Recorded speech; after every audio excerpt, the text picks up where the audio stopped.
Assalamualaikum warahmatullahi wabarakatuh.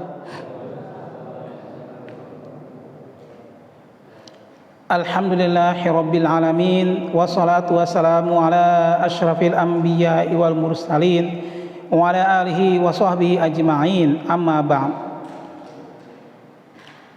Alhamdulillah, hadirin sidang Yasin rahimakumullah, pada malam hari ini kita dapat berkumpul kembali dalam rangka melaksanakan perintah-perintah Allah, di antaranya melaksanakan sholat maghrib berjamaah dan dilanjutkan dengan pembacaan Yasin dan tahlil yang rutin dilakukan setiap malam Jumat, dan juga dilanjutkan dengan tausiah tentang makna surat Yasin pada malam hari ini.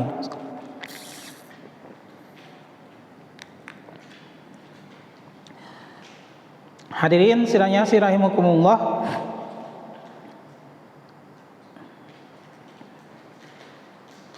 pada malam hari ini kita akan melanjutkan kembali pembahasan tentang tafsir surat Yasin atau makna surat Yasin ayat ke-6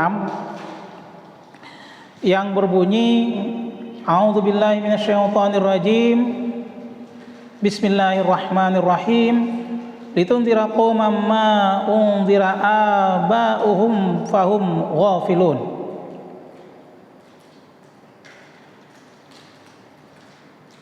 Litundira qauman ma undira aba'uhum, agar kamu memberi peringatan kepada kaum yang bapak-bapak mereka belum pernah diberi peringatan. Fahum ghafilun, karena itu mereka lalai.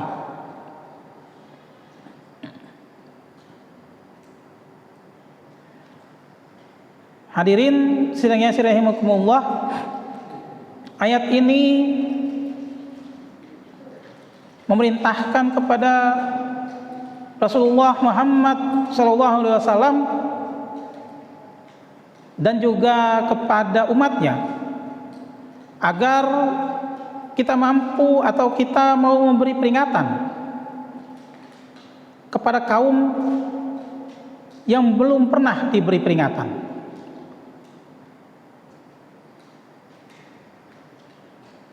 Karena belum dapat peringatan dari Allah, maka mereka lalai dari petunjuk-petunjuk Allah. Yang dimaksud petunjuk adalah dari Al-Quran dan Sunnah.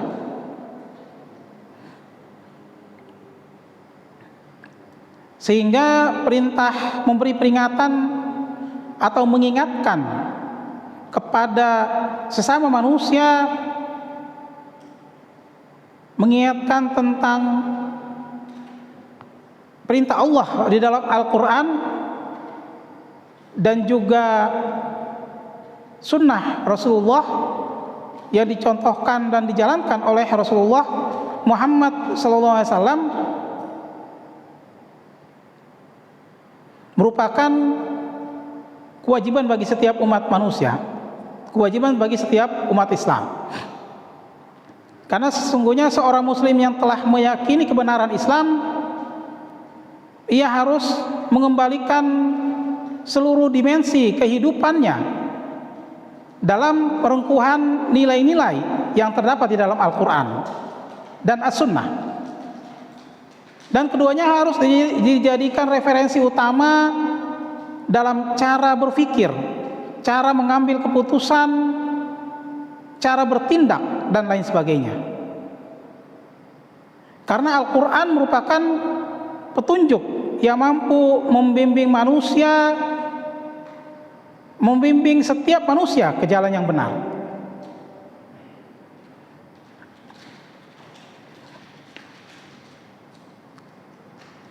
Allah juga berfirman di dalam surat Syad ayat 26 yang artinya, hai Daud, Sesungguhnya kami menjadikan kamu khalifah, penguasa di muka bumi. Maka berilah keputusan perkara di antara manusia dengan hak, kebenaran dan keadilan. Dan janganlah kamu mengikuti hawa nafsu, karena ia akan menyesatkan kamu dari jalan Allah. Sesungguhnya orang-orang yang sesat dari jalan Allah akan mendapat azab yang berat, karena mereka melupakan hari perhitungan.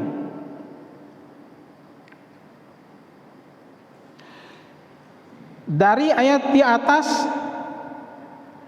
juga yang berkaitan dengan surat Yasin ayat 6 tadi, jelas Allah mengingatkan kepada manusia bahwa Allah akan menjadikan kita manusia sebagai khalifah di muka bumi. Tapi dengan syarat, sesungguhnya kami akan menjadikan kamu khalifah atau penguasa di muka bumi, tapi dengan syarat, maka berilah keputusan perkara di antara manusia dengan hak, dengan kebenaran dan adil. Artinya kita harus memberi keputusan, harus memberi keputusan berdasarkan petunjuk dari Allah, yaitu Al-Quran dan Sunnah, sebagai pedoman hidup kita.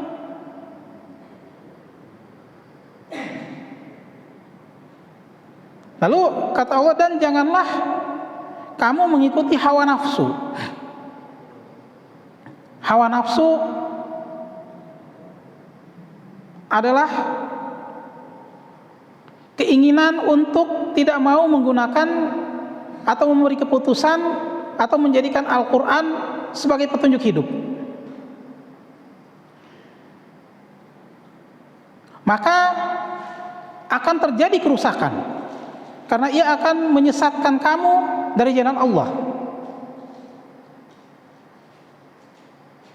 dan akan terjadi kerusakan, kesesatan yang dialami oleh manusia apabila mereka tidak memutuskan perkara dengan hak atau tidak memutuskan perkara berdasarkan petunjuk Allah di dalam Al-Quran. Pada saat mereka memutuskan perkara menggunakan akal pikiran manusia, maka akan terjadi kesesatan.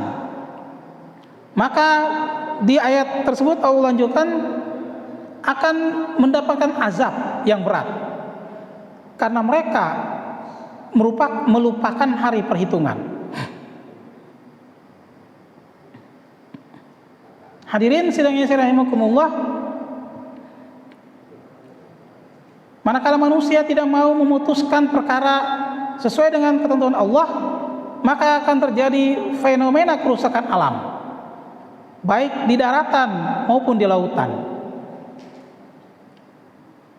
Fenomena kerusakan alam itu tidak hanya di alam saja, tetapi berbagai peristiwa yang terjadi dalam kehidupan itu merupakan peristiwa yang diakibatkan oleh manusia tidak mau menggunakan Al-Quran sebagai petunjuk hidup mereka.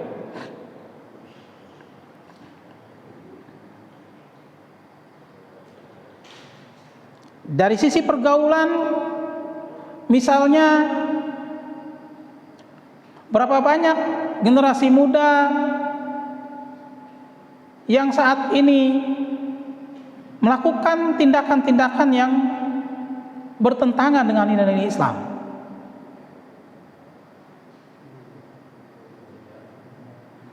Dari perilaku tawuran, dari perilaku menganiaya orang, belum lagi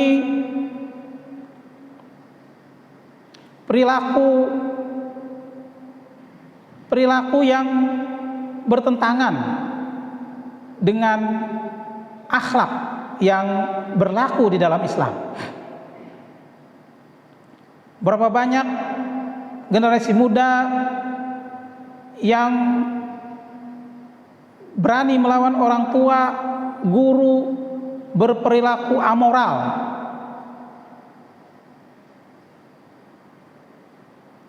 bahkan melakukan perbuatan-perbuatan yang melanggar perintah Allah, dari pergaulan bebas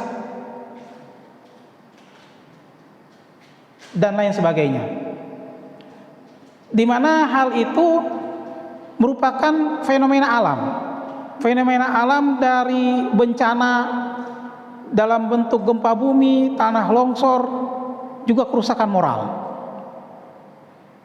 Bencana tersebut, fenomena alam tersebut terjadi karena manusia tidak mau menggunakan Al-Quran sebagai petunjuk hidup mereka. Karena Allah berfirman dalam surat Ar-Rahman, A'udzubillahi minasyaitonirrajim, was-samaa arfa'aha wa wada'al mizan. Dan Allah telah meninggikan langit dan Dia meletakkan neraca keseimbangan. Sehingga saat dunia ini mengalami ketidakseimbangan, maka dengan sendirinya dunia akan mencari jalan untuk menyeimbangkan diri.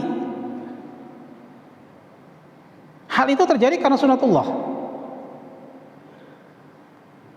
yang akan bekerja seiring dengan proses penciptaan alam tersebut yang diciptakan oleh Allah Subhanahu wa ta'ala, yang telah Allah tetapkan takdirnya atau hukum yang berlaku di alam tersebut, yang hari ini manusia mengenal dengan hukum alam. Tetapi pada dasarnya alam tidak memiliki hukum, hanya Allah yang memiliki hukum. Dan di surat Al-Qamar Allah berfirman, A'udzubillahi minasyaitonirrajim, Inna kulla syai'in khalaqnahu biqadar. Sesungguhnya kami menciptakan sesuatu menurut ukuran.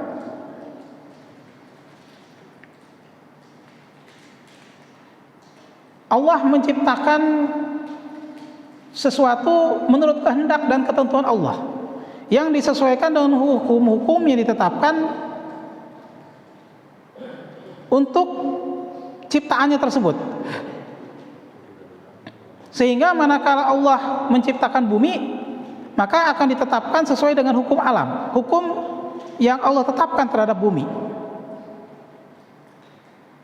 Apabila manusia melanggar, maka akan terjadi fenomena alam, karena hal itu merupakan sunatullah. Sunatullah itu ada yang sukarela diterima oleh manusia apa adanya, tetapi ada yang terpaksa harus diterima. Nah, untuk sunatullah yang terpaksa harus diterima, kebanyakan manusia tidak pernah melanggar atau tidak berani melanggar, takut untuk melanggar sunatullah tersebut, ketetapan Allah tersebut. Karena kalau dilanggar akan menyebabkan kerusakan atau mengalami hal yang merugikan manusia dalam waktu singkat. Sunatullah yang terpaksa harus diterima, misalnya manusia harus berjalan dengan kaki. Dari zaman Nabi Adam sampai hari ini tidak ada yang berani protes kalau berjalan dengan kaki sudah ketinggalan zaman. Tidak ada yang mau coba-coba jalan dengan kepala. Itu adalah sunatullah yang terpaksa harus diterima oleh siapapun tanpa harus menolaknya. Kemudian sunatullah harus makan melalui mulut dan bernapas melalui hidung. Sunatullah tersebut tidak ada manusia yang berani memprotes, dari mereka yang merasa paling modern sampai yang paling kuno. Tidak ada yang mengatakan sudah ketinggalan zaman, sudah bukan zaman Siti Nurbaya, kita harus makan pakai mulut, kita harus makan melalui kuping. Tidak ada yang protes. Atau kita buang air melalui anus, tidak ada yang pernah protes. Tidak ada yang mengatakan hari ini sudah zaman canggih sehingga kita harus buang air melalui mulut, makan melalui anus. Tidak ada yang pernah protes. Tetapi itu sudah dilakukan dari zaman Nabi Adam, dan itu ketentuan Allah yang sudah kuno, sangat kuno. Manusia makan melalui mulut, bernapas melalui hidung, buang air melalui anus. Itu merupakan sunatullah yang sangat kuno, tapi tidak ada yang protes, tidak ada yang merasa terganggu dengan hal itu, karena itu adalah sunatullah yang terpaksa harus diterima. Lain halnya dengan sunatullah yang bisa diterima atau bisa ditolak. Dan sunatullah inilah yang dapat menyebabkan kerusakan, tapi tidak serta-merta pada saat itu. Pada saat manusia diperintahkan untuk menutup aurat, untuk menjaga pergaulan bebas, banyak manusia yang melanggar.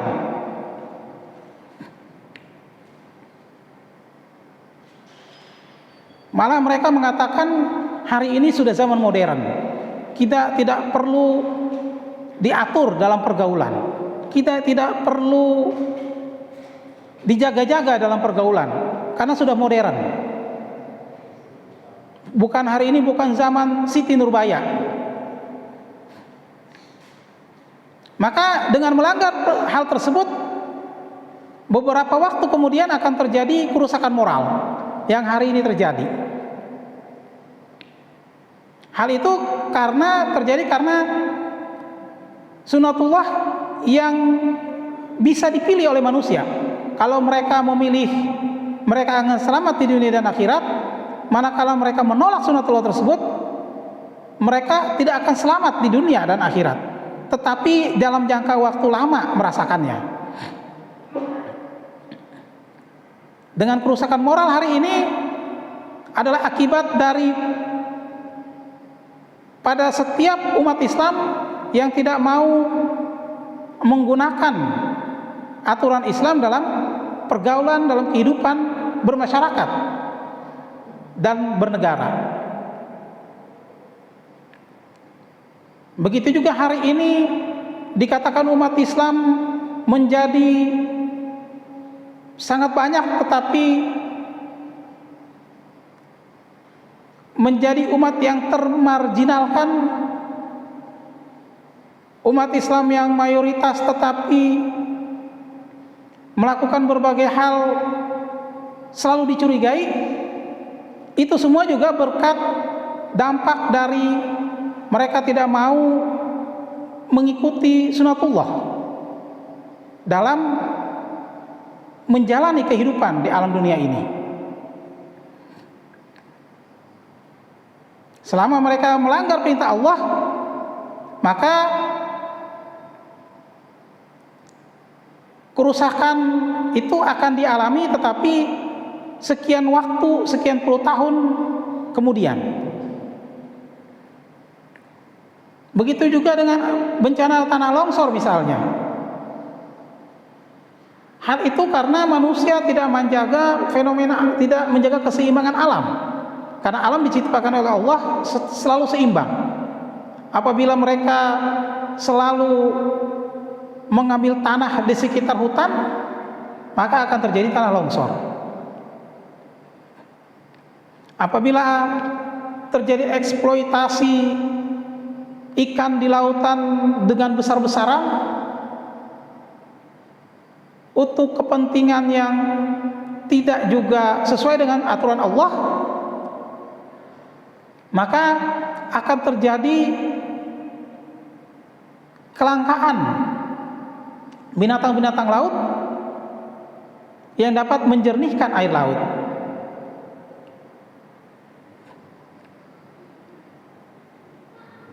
Apabila manusia berbuat maksiat, banyak banyak perbuatan dosa, perbuatan maksiat di suatu tempat, maka beberapa waktu kemudian Allah akan mendatangkan bencana di tempat itu, berupa gempa bumi, tanah longsor, angin puting beliung. Yang kesemua itu terjadi bukan karena fenomena alam, tetapi karena perbuatan manusia yang banyak melanggar perintah Allah, yang banyak berbuat syirik, berbuat musyrik, berbuat maksiat di tempat itu, maka di situ didatangkan bencana alam, baik tanah longsor, angin puting beliung, banjir, atau fenomena alam kerusakan moral dan lain sebagainya. Hadirin sidang yang rahimakumullah, itu adalah sunnatullah yang memang harus ditetapkan atau menjadi pilihan bagi manusia, mereka mau mengikuti atau menolaknya. Sehingga sesuai dengan ayat 6 tadi, kata Allah, "Litunzira qauman ma unzira aba'uhum fahum ghafilun." Agar kamu memberi peringatan kepada kaum yang bapak-bapak mereka belum pernah diberi peringatan, karena itu mereka lalai. Peringatan apa? Peringatan untuk selalu kembali menggunakan Al-Quran dan Sunnah dalam melakukan berbagai aktivitas kehidupan sehari-hari di alam dunia. Apabila lalai, maka Allah akan memberikan musibah, mendatangkan musibah dari akibat kelalaian mereka yang tidak mau menjadikan Al-Quran dan Sunnah sebagai petunjuk dan perjalanan kehidupan mereka di alam dunia ini. Hadirin sidang yang rahimakumullah, demikianlah yang bisa disampaikan dalam tausiah ini tentang tafsir surat Yasin ayat 6. Semoga bisa menjadi bahan renungan bagi kita yang selalu membaca Yasin setiap malam Jumat. Semoga kita juga bisa menjadi, dengan materi tafsir Yasin ini, kita bisa memiliki kemauan, keinginan untuk membaca makna yang terkandung di dalam surat Yasin, agar surat Yasin yang kita baca bisa lebih bermakna, bisa kita pahami maksud yang terkandung di dalamnya. Demikianlah, kurang lebihnya mohon maaf. Wassalamualaikum warahmatullahi wabarakatuh.